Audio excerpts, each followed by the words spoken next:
In early 1945, a small volcanic island, barely 8 square miles of black sand and sulfurous rock, became the scene of unimaginable courage and one of the most ferocious battles in modern history. Iwo Jima.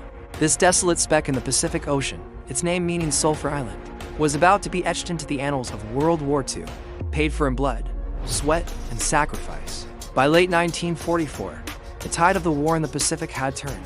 American forces were island hopping, relentlessly pushing closer to the Japanese mainland.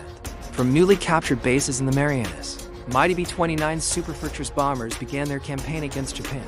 But the journey was long, perilous. The bombers were vulnerable, and damaged planes often dished into the vast, unforgiving ocean with no hope of rescue. A midway point was desperately needed, an emergency landing strip, a base for fighter escorts that could protect the bombers all the way to their targets and back. Iwo Jima was that point. Located just 750 miles from Tokyo, the island held 3 airfields. For the Americans, capturing it meant saving countless airmen's lives and tightening the stranglehold on Japan. For the Japanese, holding it was a matter of national survival. It was the last major defensive bastion before the homeland, part of Tokyo's own administrative district. Its loss would be a devastating blow to both military strategy and national morale. The stage was set for a titanic clash. The defense of Iwo Jima was entrusted to Lieutenant General Tadamichi Kuribayashi, a brilliant and unconventional commander. He knew a traditional beach defense against overwhelming American firepower was suicide. Instead, he turned the entire island into a fortress. For months, his 21,000 soldiers toiled, carving a labyrinth of tunnels, caves, and fortified bunkers deep into the volcanic rock. They built a subterranean network stretching over 11 miles, connecting artillery positions, command posts, and machine gun nests. Kuribayashi's strategy was one of attrition. He ordered his men to abandon the reckless banzai charges of previous battles. Their new mission was to kill 10 Americans before they themselves were killed, to make the cost of Iwo Jima so horrific that the United States would reconsider its demand for unconditional surrender. In the weeks leading up to the invasion, Iwo Jima was subjected to one of the longest and most intense naval and aerial bombardments of the war. For 74 consecutive days, American warships and planes hammered the island, unleashing thousands of tons of explosives. From the decks of the invasion fleet, it looked as if nothing could have survived. But the bombardment, while destructive, was tragically ineffective against Kuribayashi's deep-seated defenses. The Japanese defenders simply waited, hidden in their stone fortress, ready for the storm that was coming. On the morning of February 19, 1945, the invasion began. The first wave of U.S. Marines hit the black sand beaches. Initially, the landing was deceptively quiet, but as more and more men and vehicles crowded the shore, Kuribayashi sprung his trap. From hidden positions all across the island, Japanese artillery, mortars, and machine guns opened fire, unleashing a hellstorm of crisscrossing fire that turned the beaches into a slaughterhouse. The terrain itself was an enemy. The coarse volcanic sand bogged down tanks and equipment, offering no solid ground for cover. Marines clawed their way forward, inch by bloody inch, against a nearly invisible foe. Every pillbox, every cave, every ridge had to be taken with grenades, flamethrowers, and sheer grit. The fighting was brutal, personal, and relentless.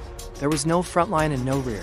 Death could come from any direction, at any moment. Despite the horrific casualties, the Marines pushed on. One of the primary objectives was Mount Suribachi, the 550-foot dormant volcano dominating the southern tip of the island. From its summit, Japanese observers directed deadly artillery fire across the entire landing zone. Taking Suribachi was critical.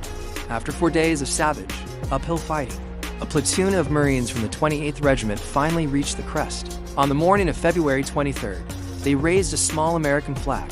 A few hours later, to inspire the men still fighting below, and on the ship's offshore, a second, larger flag was brought up the mountain.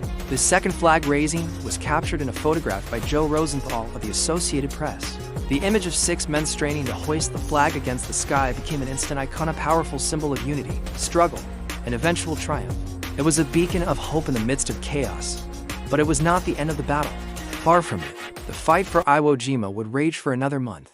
With Suribachi secured, the main battle shifted to the north, into the island's rocky, unforgiving interior. Here, the Marines entered Kuribayashi's true killing ground, a maze of fortified ridges, gorges, and caves nicknamed the Meat Grinder.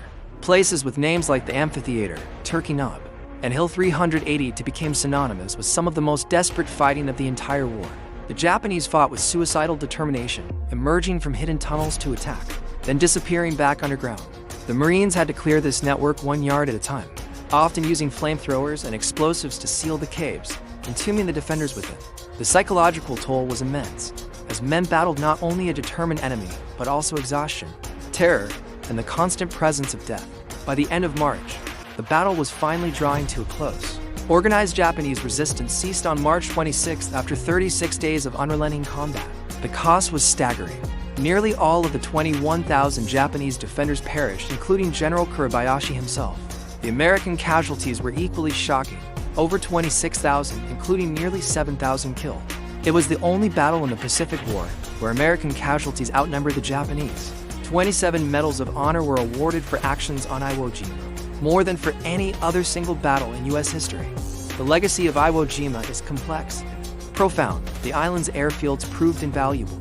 By the war's end, over 1,200 B-29s made emergency landings there, saving the lives of nearly 24,000 American airmen. The sacrifice had a strategic purpose, but the battle also served as a terrifying preview of what an invasion of mainland Japan would look like, influencing the eventual decision to use the atomic bomb to force a surrender. Today, Iwo Jima is a quiet, solemn place. It stands as a monument to the courage of those who fought there, a testament to the thin line between victory and annihilation, and a somber reminder of the extraordinary price of peace. The words of Fleet Admiral Chester Nimitz, spoken after the battle, ring as true today as they did then. Among the Americans who served on Iwo Jima, uncommon valor was a common virtue. Thank you for joining us on this journey into history.